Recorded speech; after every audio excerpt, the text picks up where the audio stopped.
Welcome to the Knowing Show. My name is Christene Marie, and I am excited to have you join me today. We are going to be reading through Lesson 71 in A Course in Miracles, but before we dive in, we will just do a quick recap of some of the preceding lessons. All right. Lesson 45, God is the mind with which I think. Lesson 46, God is the love in which I forgive. Lesson 47, God is the strength in which I trust. Lesson 48, there is nothing to fear. Lesson 49, God's voice speaks to me all through the day. Lesson 50, I am sustained by the love of God. Lesson 61, I am the light of the world. Lesson 62, forgiveness is my function as the light of the world. Lesson 63, the light of the world brings peace to every mind through my forgiveness. Lesson 64, let me not forget my function. Lesson 65, my only function is the one God gave me. Lesson 66, my happiness and my function are one. Lesson 67, love created me like itself. Lesson 68, love holds no grievances. Lesson 69, my grievances hide the light of the world in me. Lesson 70, my salvation comes from me. Lesson 71, God's plan for salvation will work. Lesson 72, holding grievances is an attack on God's plan for salvation. Lesson 73, I will be light. Today we are considering the will you share with God. There is nothing the same as the ego's idle wishes. This is not the same as the ego's idle wishes, out of which darkness and nothingness arise. The will you share with God has all the power of creation in it. The ego's idle wishes are unshared and therefore have no power at all. Its wishes are not idle in the sense that they can make a world of illusions in which your belief can be very strong, but they are idle indeed in terms of creation. They make nothing that is real. Idle wishes and grievances are partners or co-makers in picturing the world you see. The wishes of the ego give rise to it, and the ego's need for grievances, which are necessary to maintain it, peoples it with figures that seem to attack you and call for righteous judgment. I'm going to start that paragraph over because that's so powerful. Idle wishes and grievances are partners or co-makers in picturing the world you see. The wishes of the ego gave rise to it, and the ego's need for grievances, which are attacks, which are necessary to maintain it, peoples it with figures that seem to attack you and call for righteous judgment. These figures become the middleman the ego employs to traffic in grievances. They stand between you and your awareness and your brother's reality. Beholding them, you do not know your brothers or yourself. Your will is lost to you in this strange bartering in which guilt is traded back and forth and grievances increase with each exchange. Can such a world have been created by the will of the Son of God shares with his Father? Did God create disaster for his Son? Creation is the will of both together. Would God create a world that kills himself? Today we will try once more to reach the world that is in accordance with your will. The light is in it because it does not oppose the will of God.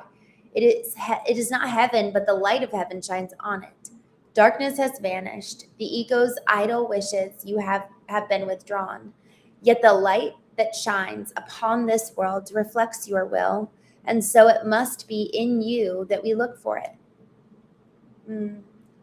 Your picture of the world can only mirror what is within. The source of neither light nor darkness can be found without. Grievances darken your mind, and you will look out on a darkened world. Forgiveness lifts the darkness, reasserts your will, and lets you look upon a world of light. We have repeatedly emphasized that the barrier of grievances is easily passed and cannot stand between you and your salvation. The reason is very simple. Do you really want to be in hell? Do you really want to weep and suffer and die? Forget the ego's arguments, which seeks to prove all this is really heaven. You know it is not. You cannot want this for yourself. There is a point beyond which illusions can go. Suffering is not happiness, and it is happiness you really want. Such is your will in truth. And so salvation is your will as well. You want to succeed in what we are trying to do today. We undertake it with your blessing and your glad accord. We will succeed today if you remember that you want salvation for yourself. You want to accept God's plan because you share in it. You have no will that can really oppose it, and you do not want to do so.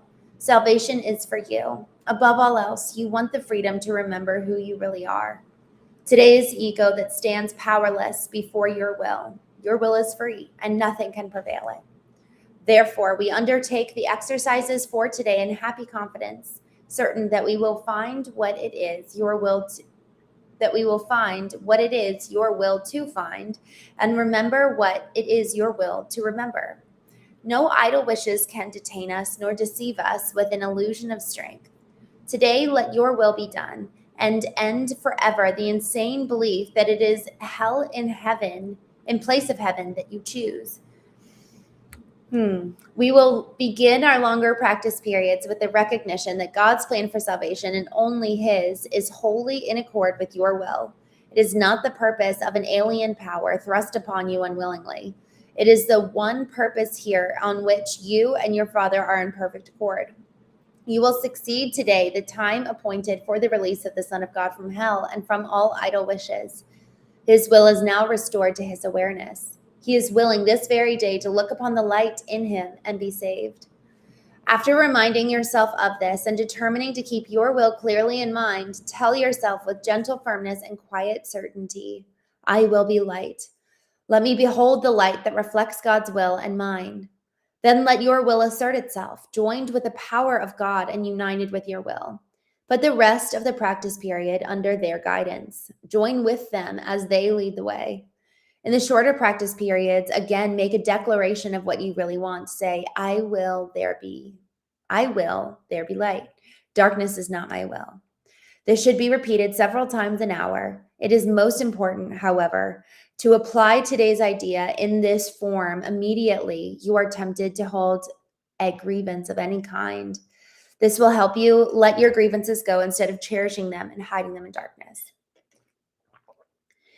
Y'all, it's really interesting. As I'm reading this, I just see how it's all building on each other. Since the beginning, for those of you who have been with us since the beginning of A Course in Miracles, we talked about, we see only the past. Our lens through which we see the world so often is colored and corroded by our own bias, and we're really not able to see the truth. And so we spent, honestly, a good probably month diving into this whole concept of I don't see clearly. I want to see clearly. Currently, I kind of see as a victim, and that's like my natural predisposed ego lens. And I'm even just going to go back to reviews. Yeah. And then it's, okay, so it's above all else, I want to see things differently. God. And then it's, okay, now on lesson 29, we start actually going into kind of speaking the truth. God is in everything I see. God is in everything I see because God is in my mind, and we're kind of reintroducing, we're reprogramming. Somebody said mind training the other day, and that's really what we're doing. We're training our mind. We're cultivating our mind. And there's these aspects. We've got these old programs in us from things we observed, things we experienced, things we heard, what we saw modeled for us. And a lot of what we experienced in childhood is kind of outdated. One, we learned things in a child perspective. It was, even the narrative, somebody said this the other day on the show, children should be seen and not heard. We're not children anymore. So what does it look like to walk in the fullness and in the boldness of that which we know and that which we believe and that which we're called to do? And so we need to learn to act and think and behave like the now parents of that little child that's still in us in so many ways. And as an adult, as a mature being, and it's like learning how to step into that. And so, a lot of these lessons, they really have been building on top of each other, but they really were predicated in this understanding of the way that I currently see the world is biased. And I cannot see the reality and truth for what it is unless I am willing to let go of the past, unless I'm willing to exchange the ego for God's view. And this is the thing. because we recognize, we've talked a lot about this on the Knowing Show, so not necessarily in the morning, but in the evening show, we go live at 9 a.m. every morning and Eastern, and 8:30 p.m. Eastern. And in the evening show, we talk a lot about, there's like kind of core ethos of knowing. And one of those is a term actually that Viktor Frankl uses, and a concept that he builds upon, I suppose is a better way to say it. The concept is this, and he wrote this from the German concentration camp in, I think, gosh, I don't know what year exactly he wrote it, but it was during World War II. And so he writes, between stimulus and response is choice. Nobody can take away your choice. That is your greatest of all human freedoms. You get to choose how you're going to respond to that stimulus. We cannot control the stimulus, but we can control our response. And so choice is like this great, great, great human freedom that was given to us by God. And so this whole concept of like your will, what is your will? It's so interesting because so many, I'll just say it like what I've experienced. So many Christians that I've observed have just kind of lived on their knees, on their butt, sitting there being like, all right, whatever God wants to have happen, may God's will be done. And they just kind of sit there. They're a passive participant in their lives. They're not getting up and moving forward and engaged and passionate and alive. You know, I see so many religious people in general say, Inshallah. And it's like, okay, just let me step back, put my hands up, and whatever God wills. And it's like, no, guys, God created us to exist and take dominion over the world. That was the very first thing that he told Adam to do in Genesis, was take dominion over the birds of the air and the fish of the sea. This is your world. This is our kingdom, and we get to take control. And the thing is that there's other things at in force and at play. And so when it comes to us really, really activating and walking in the power of that which is given us, we're given the opportunity to choose. We're not little robots. We're not God's AI agents. He's given us the power and the will to choose. So it's actually quite important that we do consider, what is my will? Do I actually want what God wills? And is my will in alignment with his? Because the reality is you do have a will. And so just silencing it or trying to kill it off is not at all going to yield the type of action that is necessary for us to be able to make the difference in this world that is so critical. And so, man, look at how broken the world is.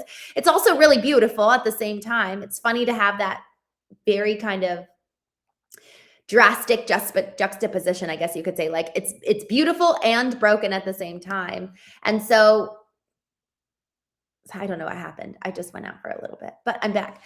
It's beautiful and broken, and we get to choose the way we view the world, and we get to choose how we show up, and we get to choose our impact. And so it's okay. I want the will of God in my life, and I bring my will, which is very real. I bring it under. This is kind of what I talk about with vertical alignment. It's a hierarchy. I bring my beliefs, my behaviors, my actions, my every part of me, my mindsets, all of that comes into alignment under the hierarchy of, what do I want? What is my will? Who do I want to be? And all of that, who do I want to be? What am I called to do, etc., is all underneath. Okay, but what does God ultimately say? His will. I bring my will, all of my being, into ultimately, who does he say that I am? But he gives me a lot of opportunity to weigh in on that too. What do I feel compelled to do? You know, there's this verse that says, delight yourself in the Lord and he will give you the desires of your heart. Well, you've got to know what your desires are in order for him to fulfill on them. And what's cool is that the more we actually delight in him and align with his will, our desires are shaped by him. And so we are active participants in the will of God. We are active participants in the plan and the life that's being effectively co-created with God. He wants us to co-create with him. Creation does not come from ego. That's one of the things she said early on, which I thought was so, so, so powerful. Only God and us as children of God can create something new. Ego cannot create.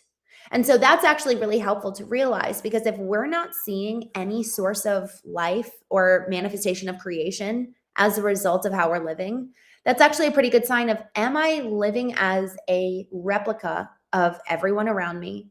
Is ego actually in the driver's seat?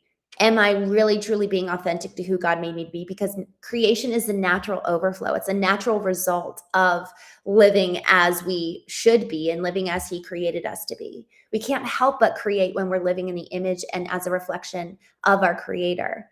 That's like a byproduct. It's the natural state of being when we're authentically connected and authentically aligned, because from an authentic place comes something new. But if we're just channeling everybody else around us, looking to the right and to the left and saying, who do you all want me to be? What's going to come out of us is going to be a reflection of them. So are we living in a reflection of the Creator, and thus creation is our output? Or are we living as a reflection of those around us, and it's just kind of vomiting the same old thing? You know, there's a reason why there's not much revelation in terms of even a divine revelation, but like revelation around frameworks or teaching, like how do I want to raise my child, and then really going inward to figure that out versus going on ChatGPT or going on Google. You know, I think one of the most damaging things around AI is that it's replacing our brain, and it's replacing our spirit, and it's replacing our emotion, and we're actually saying, hey, this is what happened, what do I do? Rather than the critical thinking, rather than this is why it's an emotional intelligence, intellectual intelligence, spiritual intelligence, physical intelligence.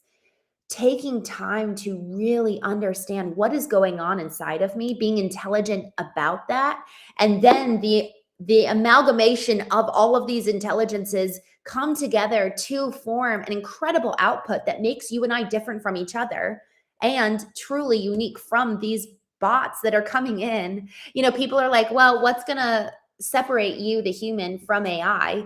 And it's interesting.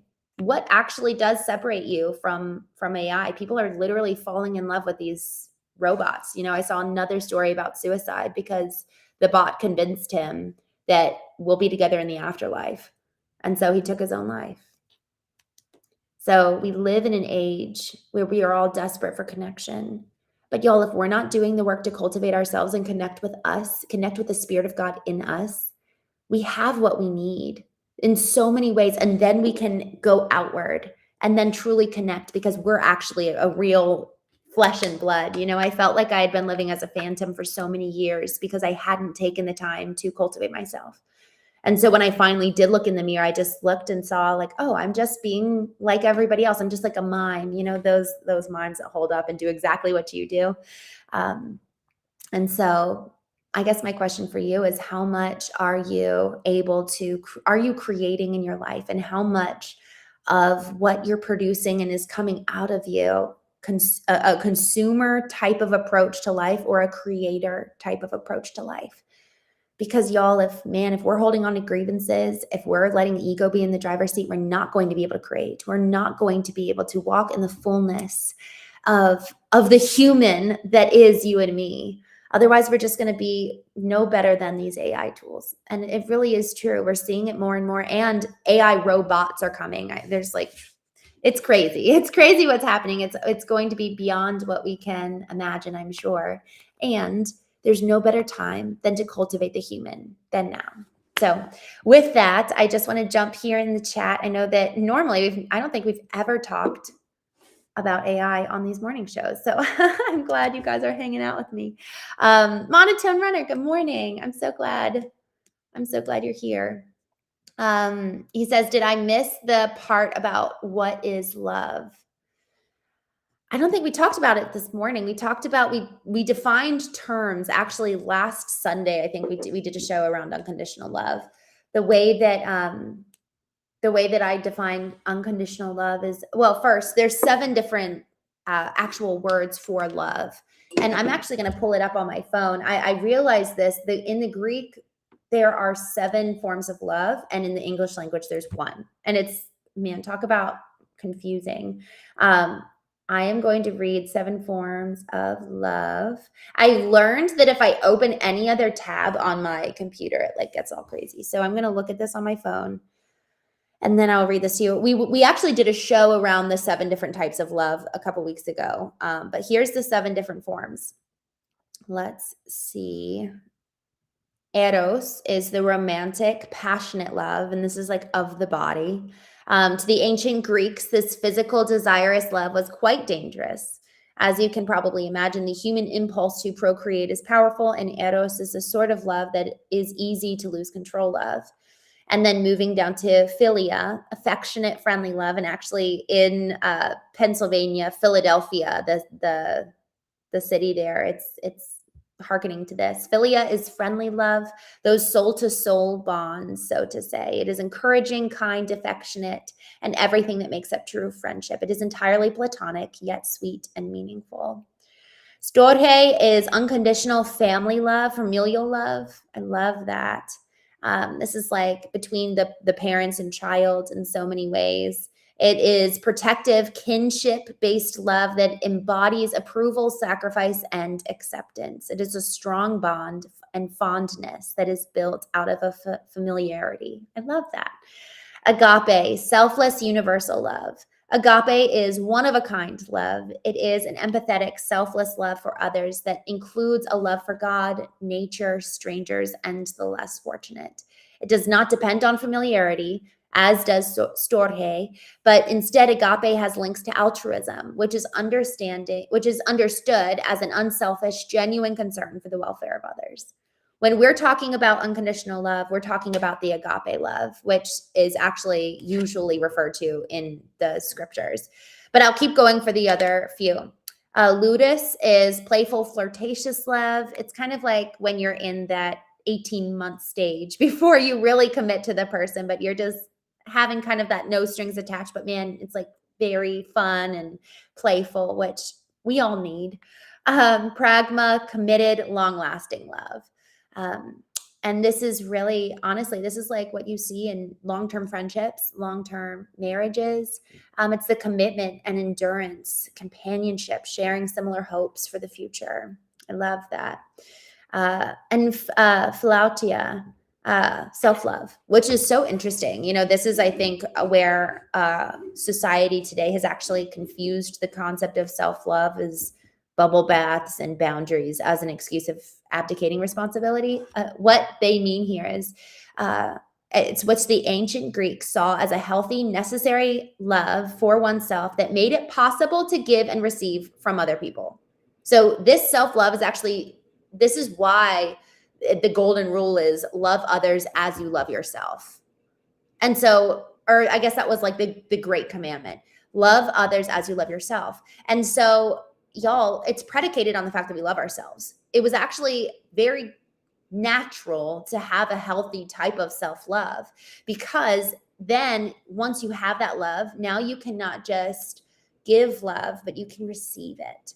If love isn't mutual, if it's not going back and forth, you know, then it just doesn't have the same type of depth. If you're trying to love on somebody and they're not receiving it, how much of an impact can your love really make?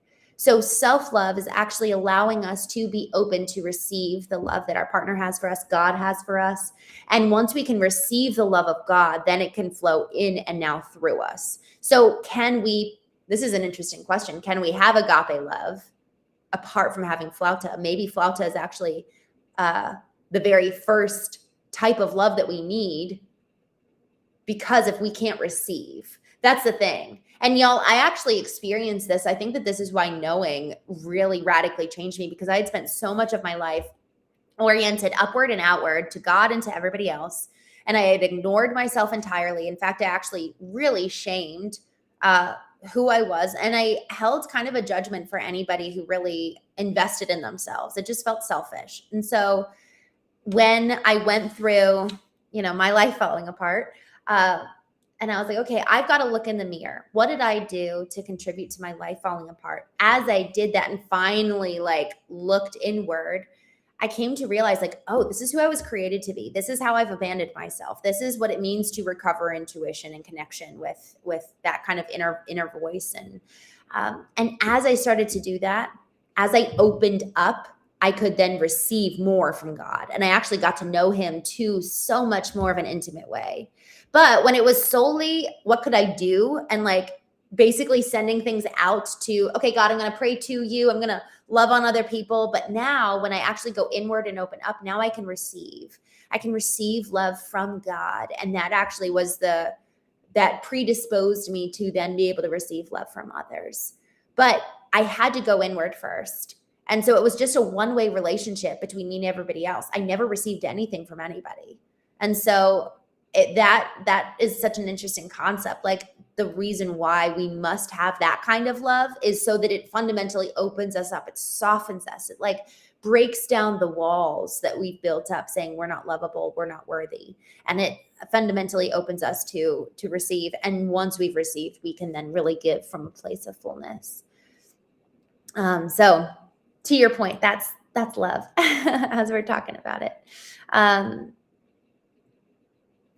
Wake up, mate. Good morning. The Rocket Shaman.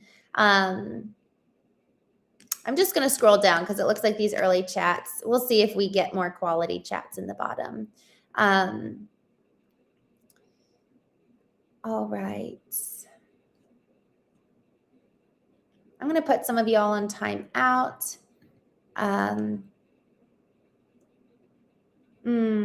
Reagan says 800,000 kids missing a year. Oh my gosh.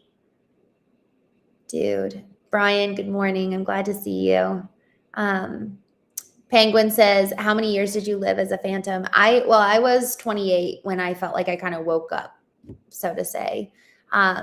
So I guess 28 years. But I mean, I was a baby for some of that time. But yeah, it was for the majority of my teens and 20s. I was just living in reaction. It's interesting. Louise says,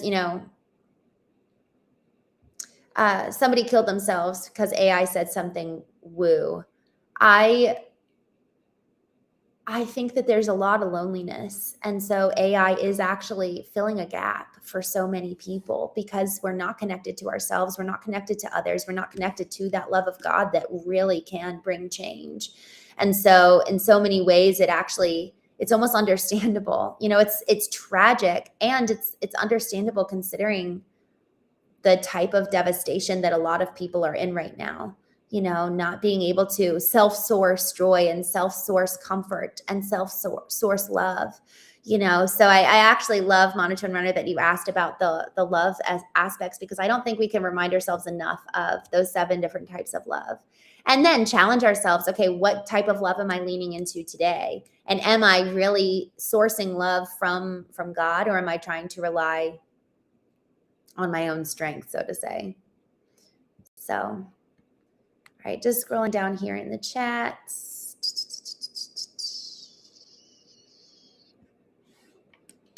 Brian, go forth. Good morning. Immortal Beloved, again with the fake glasses. Why would you wear fake glasses? That's so funny. Y'all are funny. Oh my gosh. Wake Up Mate says technology has divided us. Oh my gosh. In so many ways, y'all. It's wild. I mean, even just the fact that it feeds us according to our own bias and not actually the truth, so that we can be open and learn. Like, that's so damaging and so scary. Honestly, it's scary. It's scary how we're all living in our own echo chamber. It's so true how much it's divided us. Shaquille, good morning. I'm doing well. Thank you for joining. I hope you're having a good morning. I woke up at 4:30 this morning, and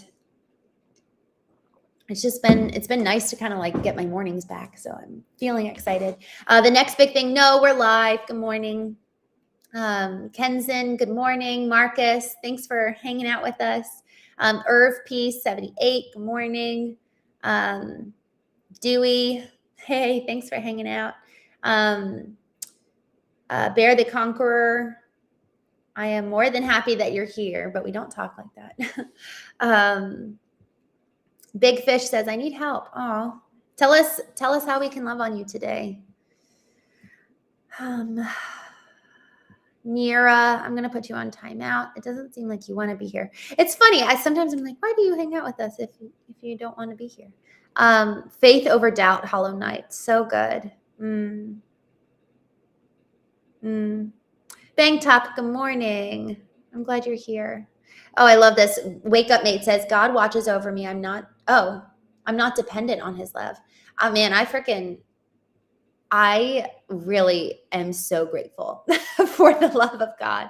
I feel like that has just brought so much healing to me when and presence. Like I'm so grateful I don't have to do life alone. So I hear what you're saying and I'm very grateful. I'm so grateful for his presence.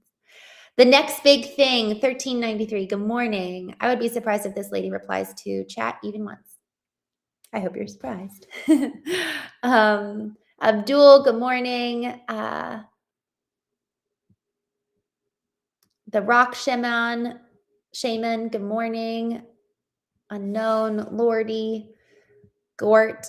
The self is the observer. The observer doesn't waste time with the feelings for itself. You know what? I think that there's such an important element about actually taking time to consider how am I doing? Because otherwise those feelings that we're suppressing or ignoring come back and surprise us. Y'all, I'm sure we've all encountered people where it feels like we're walking on eggshells.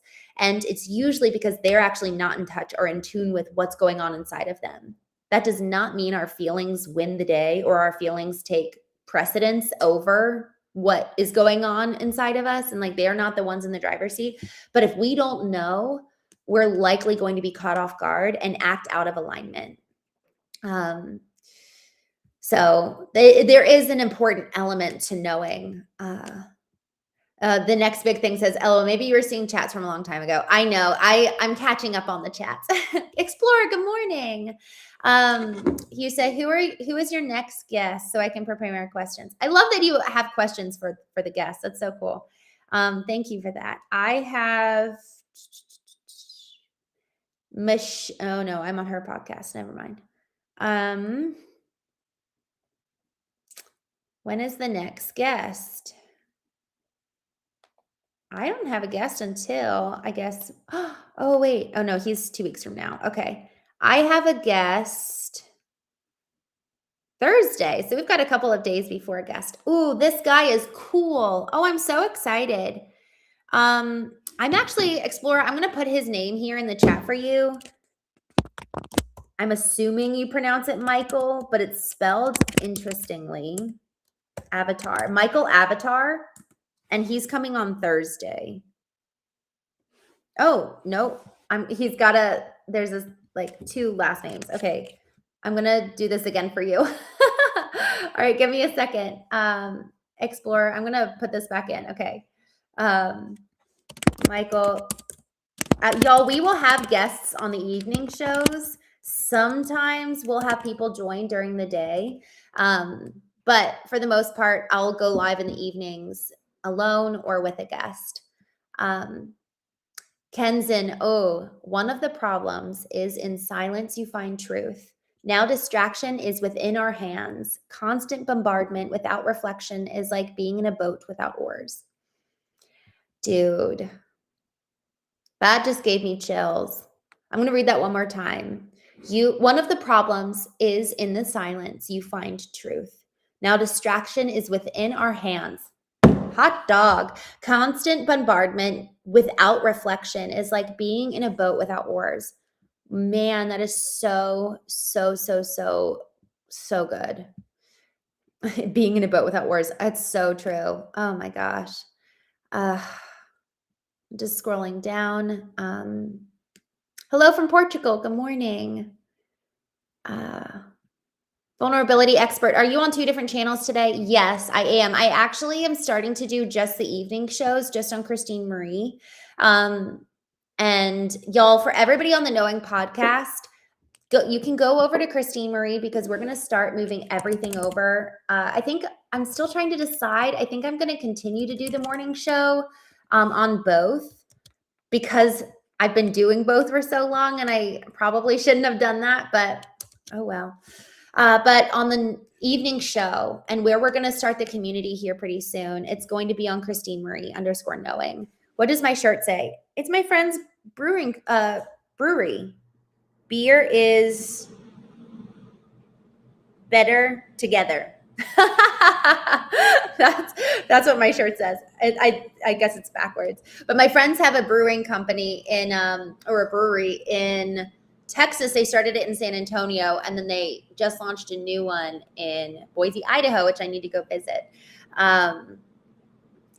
Daily prophetic forecast. What state are you based out of? I grew up in Maryland, and actually I've got a few different places that I'm going to be traveling to. Scottsdale. And actually, I need to send this out. I actually have that on my list for today. But y'all, if any of you are interested in doing a virtual retreat on the 28th and also coming in person to Scottsdale, here is a form if you guys want to fill this out. Just let me know if you're interested in doing an in-person. It's just free. Sexiest man alive. Nice handle. I'm putting you on timeout because we just don't talk like that here, and I don't want that kind of conversation in the chat. But thanks for hanging out. We'd love for you to be here. Steve, good morning from Australia. Bon voyage. IRV. That's so funny. So just quickly, we're going to be wrapping up here in a few minutes, but one, we are going to be moving over. We're going to be starting the Knowing community here pretty soon, and we're going to be starting it on Christene Marie _knowing. I dropped that link up above. I'm going to just link it here. This is the handle for it. Christene Marie _knowing. This is the place where we're going to be every night where we do the Knowing show. The Knowing podcast channel will still do the Course in Miracles, but I'm going to start as of tonight. I think we're going to stop going live on the Knowing podcast. My team handles that account, and it just kind of keeps it easier for them doing shorts or whatever they want to do with that channel. So I need to let them do their thing over there. And then on Christene Marie _knowing, that's where we're going to be moving everybody over. So go hang out over there if you want. And then we're going to be doing 2 retreats. One is an in-person / virtual on March 28th in Scottsdale, but we'll be streaming in. And I will say that is definitely predicated on if you guys are interested in that and want to come. I've got to have some people, I need to figure that out today and do the details today, but send me an email if you'd like to come, me@ChristeneMarie.com. And you can see my spelling, ChristeneMarie, ChristeneMarie.com, me@ChristeneMarie.com. I'll put that in the chat. If you guys want to come to the virtual retreat, we're doing this first one just totally I'm thinking of even making Knowing a nonprofit because I just really, really care about this topic. And I know that I need to make money because I know that that's good to do and to have money. But I never want money to get in the way. And so I kind of need to figure that out. But for the most part, this one's going to be free. Aside from people coming in person, we'll probably just do contribute money for lunch or something. But Scottsdale, Arizona, Man in the Hat, good morning. We'll be here the 28th of March, and we'll be doing just a virtual retreat. Chizalar says, I've been trying to reach you about your car's extended warranty. I'm glad you reached out to me. Thank you. It's so funny. You said, excuse me. And so it just immediately, my eye went to your chat. Okay. So that's number 1. That's our first event that we're going to do, which I'm excited for. I'm excited for that. The 28th of March. And then I have to plan San Antonio the following week. If anyone's in San Antonio, let me know. And I'd love to do a dinner there. So we're going to do a dinner there. And then for anybody who's local, in Scottsdale, we'll come in and do something, and then we'll probably do a dinner or something like that. So let me know. Send me an email, me@ChristeneMarie.com. And then just make sure you get the spelling right. Christine, not Christine. Loki says, excuse me, that is all. Mafiselli, good morning. Wiltshot, hello. Sender V, yay, good morning. I'm always so glad to see your name. Darren Hawks, good morning. Wayne, money flows to you frequently and easily from multiple sources every day. Love you. Oh, man, I'll take that. Let's go. I love that. My Cool says, what do you talk about on your podcast? We talk about cultivating human intelligence. And from most of our childhood, we were raised to cultivate intellectual intelligence, reading, math, history, science, like all the different parts of our childhood education and going into adulthood and college, we're taught IQ. And up until recently, jobs have been hiring off of IQ. And that's been kind of the number one intelligence that's been cultivated in us. And now it's like, okay, if I want to, one, stand out from AI, but also just continue to cultivate who am I and what are the other parts of what constitutes a human being. And emotional intelligence is one of it's, the left hemisphere is the IQ, the right hemisphere is EQ.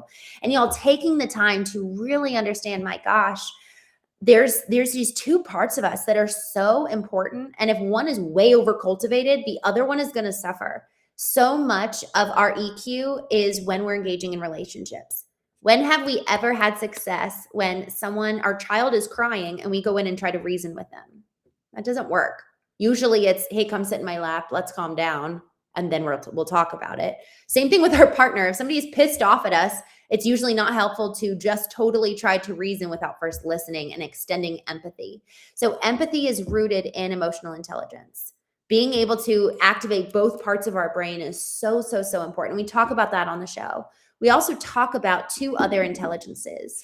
There's a book by the psychotherapist who coined the term, post-traumatic stress disorder. He was studying war vets because nobody understood why all of a sudden they would just lose it and kind of like go crazy.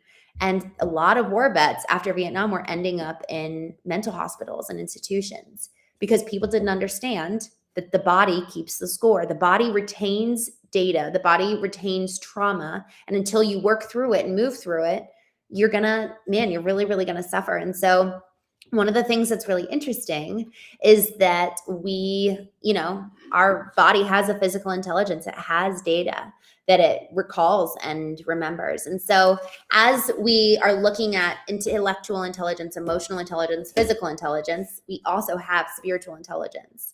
A lot of folks these days, I don't like this saying, but a lot of folks these days are saying, I'm not religious, I'm spiritual, because people are starting to realize that we all have a spirit. We have this effectively like pathway to God, and God wants to speak to us and have a relationship with us. So the more we're cultivating that spirit and that pathway and that connection to God, we get to hear his voice, and we get to also uncover parts of intuition as well. I think intuition is very spiritual in so many ways. There's a reason why so many of us are like, I don't know how I knew that, but I did. Well, we were usually told, or it was revealed to us in a really cool way. And so that's spiritual intelligence. So when we're talking about on the Knowing Show, what we're cultivating spiritual intelligence, and we're cultivating the parts of us that make us human and that make us different and that sets us apart from animals and sets us apart from AI and sets us apart ultimately even from each other. Because in one sense, we've got this identity part of us that's like, God made this, you're loved, you're worthy, you're cherished, and this isn't everybody. And then he made you very, very uniquely, which is your personality and the amalgamation of your stories and experiences and everything that we've been through. But we actually need to cultivate that and cultivate that sense of identity. And in so doing, this is why, so I've got a branding and marketing business for construction businesses and also for entrepreneurs. And so in that cultivation of yourself, you're effectively cultivating a brand. Every single one of us has a brand. Every single one of us has a unique IP, intellectual property, because no one else has your soul. No one else has your story. No one else has your intelligence. But we need to cultivate these things in order for us to actually be demarcated and different from other people. Otherwise, we'll be like how I was for the majority of my life, which was like a mirror. Okay, just scrolling down here in the chat. Made, I am going to put you on a timeout because we don't talk about that. All right, y'all, I am going to jump off. Thank you so much for joining. I I'm just scrolling just quickly before we leave. Oh, AM says, what could be cool, but I live in Denmark. AM, if you want to join virtually, we're going to do a retreat on the 28th, a virtual retreat. So if you'd like to join, I'd love to have you. Nina says, I love the San Antonio River Walk. I love that. Yeah, honestly, if you guys want to do a knowing dinner in San Antonio, let me know. Email me at Christene Marie, and we'll go ahead and get that scheduled. Hard to please, guy. You make me laugh. Okay, cool. Will your events, will you be at the events? Oh my gosh, yes. JG, yes. I've been doing events for a while. I've been doing in-person retreats, dinners and things like that. And man, I think that the in-person side of things is so important. You know, it's so, so, so important that we're getting encouragement from each other and that we're really able to, I think I already put you on timeout, but just in case I didn't, that we're really able to encourage each other and like see. I think one of the things that's really cool about in person is that you actually get in visually seeing somebody. It's really helpful to be like, oh, you just paused there. Like, are you okay? You know, like what's coming up for you? And also just getting to literally hug um, and just be physically present. You know, we need each other more than ever. Loneliness is a real epidemic. Mental and emotional health is a real epidemic these days. And so the in-person connection piece is something that I think has been missing. And I think it's also just so, so, so healing. So I'm excited for this. Yes, you, hello. I'm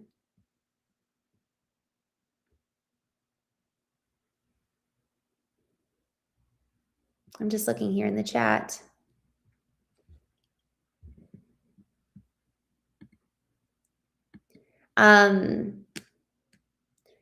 The reason why, well, actually, I'm not going to talk about that. Trolls be trolling. The man in the hat says, I know. I'm watching this. It's like, wow, it's so distracting.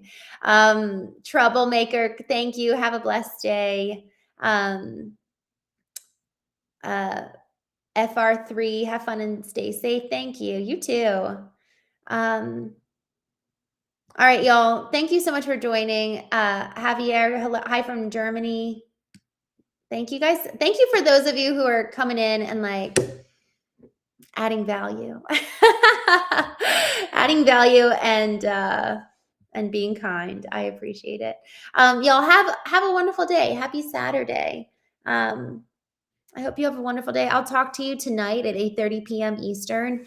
Try to come over to the Christene Marie _knowing. For those of you, please, if you're trolling, you can stay on the Knowing podcast. But if you actually want to have like meaningful conversation, if you want to have meaningful conversation, I'd really, really love to have you guys over at Christene Marie _knowing. That's why I'm actually choosing that channel to go live on, because I feel like Knowing podcast, for whatever reason, it just like gathers all the trolls. And we're just going to start putting kind of like parameters up so that you can only comment if you're a part of the community, just because it is getting so distracting. But anyways, thank you guys for being here. And yeah, happy Saturday. Have a wonderful day. Remember today's lesson. I'm going to pull that up one more time. Today's lesson, I will be there, be light. And it's interesting. It's aligning our will with God's, and we can will light and see the ramification of that. So, all right, y'all, have a good day. Have fun. Make beauty. Bye.